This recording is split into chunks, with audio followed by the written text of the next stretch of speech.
বাংলাদেশের বাজারে স্বর্ণের দাম প্রতিনিয়ত বেড়ে যাওয়ায় অনেক ক্রেতা অলংকারের বিকল্প খুঁজছেন। আর সেই বিকল্প হিসেবেই এখন দেশে দ্রুত জনপ্রিয় হচ্ছে ইতালিয়ান রূপা।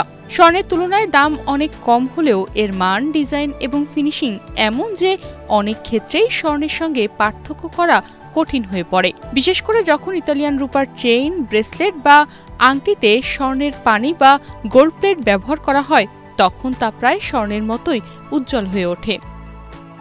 বর্তমানে স্বর্ণ দামের দিক থেকে অনেক বেশি মূল্যবান হলেও প্রাচীন যুগে কিন্তু রূপারই চাহিদা বেশি ছিল। তখন স্বর্ণের প্রতি মানুষের তেমন আকর্ষণ ছিল না, বরং রূপাই ছিল মূল বিনিয়োগ ও অলংকারের প্রধান মাধ্যম।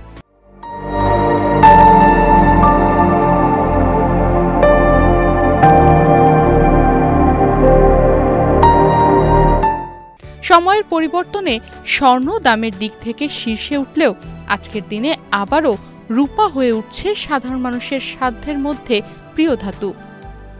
বাংলাদেশে এখন প্রায় সব বড় অলংকারের দোকানেই এখন ইতালিয়ান রূপা পাওয়া যায়, কারণ এটির চাহিদা দিন দিন বেড়েই চলছে।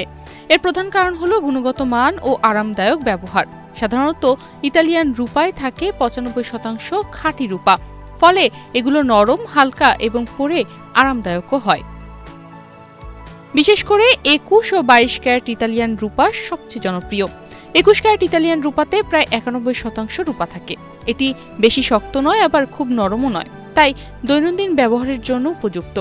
22 ক্যারেট ইতালিয়ান রূপায় প্রায় 92.5% খাঁটি রূপা ও 7.5% দস্তা, জিঙ্ক বা লোহা থাকে।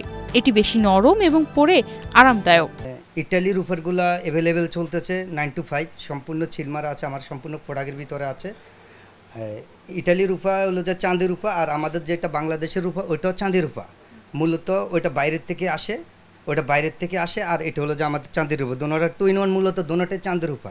আমাদের দেশি চাঁদি রূপার থেকে ইটালি রূপার দাম বেশি, অর্থাৎ ওইখানে মেকিং খরচা, মজুরি, পাথর, এক্সজাস্ট তৈরি করা, এটার জন্য ওইটার একটু প্রাইস বেশি। বাংলাদেশে বর্তমানে দেশি 22 ক্যারেট চাঁদি রূপার দাম প্রতি ভরি প্রায় 3628 টাকা। অপরদিকে ইতালিয়ান 22 ক্যারেট রূপার দাম প্রতি ভরি প্রায় 2200 থেকে 2500 টাকা। ইতালিয়ান রূপার দাম প্রায় অর্ধেক দামের কাছাকাছি হলেও ইতালিয়ান রূপার ডিজাইন, কাটিং ও ফিনিশিং অত্যন্ত মানসম্মত হওয়ায় গ্রাহকরা এটির প্রতি বেশি ঝুঁকছেন। তবে মনে রাখতে হবে যে ইতালিয়ান রূপার মেকিং চার্জ বাংলাদেশি রূপার তুলনায় অনেক বেশি, তাই ক্রয়ের সময় মোট খরচ কিছুটা বেড়ে যায়। বাংলাদেশে ক্রমবর্ধমান স্বর্ণের দামের চাপে এখন মধ্যবিত্ত ও নিম্নবিত্তের অনেকেই রূপার দিকে ঝুঁকছেন। বিশেষ করে ইতালিয়ান রূপা তার উৎকৃষ্ট মান ও আধুনিক ফিনিশিংয়ের কারণে ব্যাপক জনপ্রিয়তা পেয়েছে। দাম তুলনামূলক কম হলেও এর ডিজাইন এমন যে এক নজরে বোঝা মুশকিল কোনটা স্বর্ণ আর কোনটা রূপা। আর এ কারণেই দেশে ইতালিয়ান রূপার বাজার আগামীতে আরও প্রসারিত হওয়ার সম্ভাবনা প্রবল। তনিমা রহমান, বাংলাদেশ প্রতিদিন।